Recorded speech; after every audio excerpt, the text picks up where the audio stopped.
Vielen Dank, Herr Außenminister und Herr Bormann von der Deutschen Welle. Many thanks. Richard Wolf from Deutsche Welle. So I have questions with regional relevance for each of you. Perhaps Dr. Jaishankar first. Welcome to Berlin.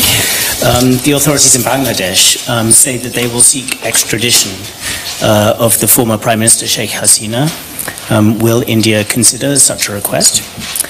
And Frau Ministerin Baerbock, zurzeit laufen Gespräche über Zurückweisungen von Asylsuchenden an den Grenzen. Wie ist Ihre Sicht auf diese Frage?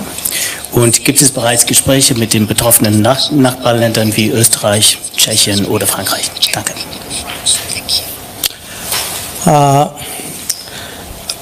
As you know, there's a change of government in Bangladesh. And we obviously deal with the government of the day. How we deal with that is through diplomatic channels, not necessarily through reports which may be reported by the press.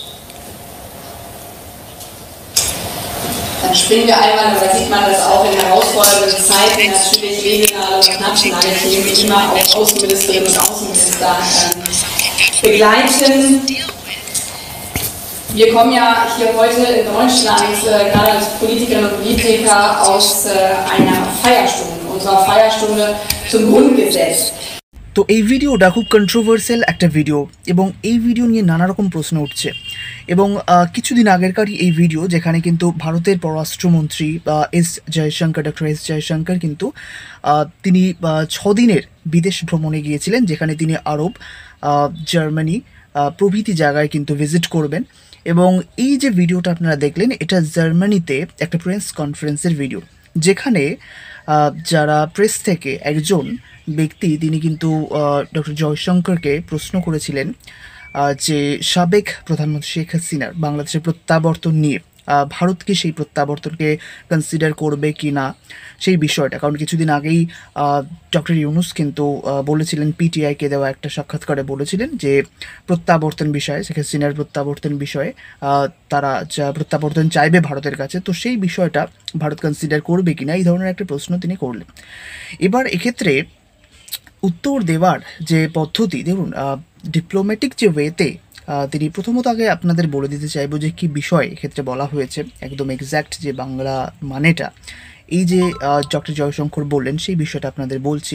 প্রথমত তিনি বললেন যে আপনারা দেখলেন যে বাংলাদেশের সরকার পরিবর্তন হয়েছে এবং অবশ্যই আমরা ডিল করব বর্তমান সরকারের সাথে, এবং আমরা কিভাবে ডিল করব সেটা কিন্তু আমাদের ডিপ্লোম্যাটিক ওয়েতে সেটা নির্ধারণ করে, সেটা কিন্তু গণমাধ্যমের প্রকাশিত সংবাদপত্র বা প্রকাশিত সংবাদ মাধ্যমের যে রিপোর্ট বা গণমাধ্যমগুলি যে রিপোর্ট পেশ করে সেই রিপোর্টের ভিত্তিতে আমরা কিন্তু আমাদের নীতি নির্ধারণ করব না।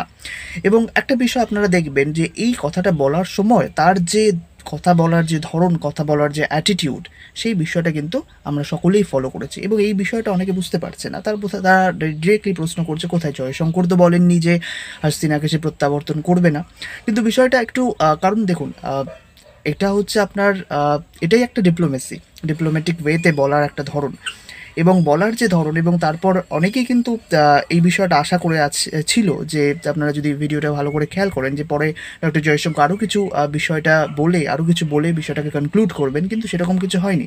ডিরেক্টলি যেটুকু বলার সেটুকু বলে দিয়ে তিনি কিন্তু তার যে সঞ্চালক মঞ্চে তার দিকে কিন্তু তিনি বললেন যে জাস্ট দ্যাটস ইট, আমি আর কিছু বলতে চাই না, এইরকম বিষয়টা নির্দেশ করলেন।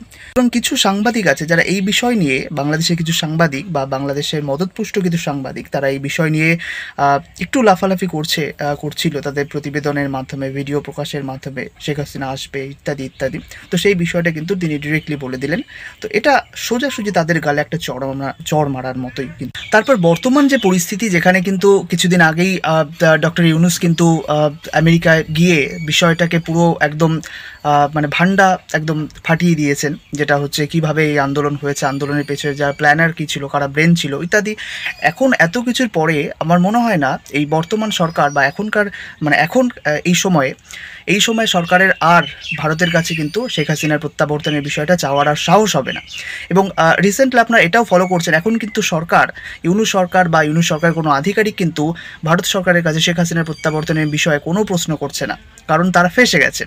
তো যাই হোক, এই বিষয়ে আপনাদের মতামত অবশ্যই কমেন্ট সেকশনে জানাবেন এবং নতুন হলে অবশ্যই চ্যানেলটিকে সাবস্ক্রাইব করে নেবেন। ভিডিওটি দেখার জন্য ধন্যবাদ।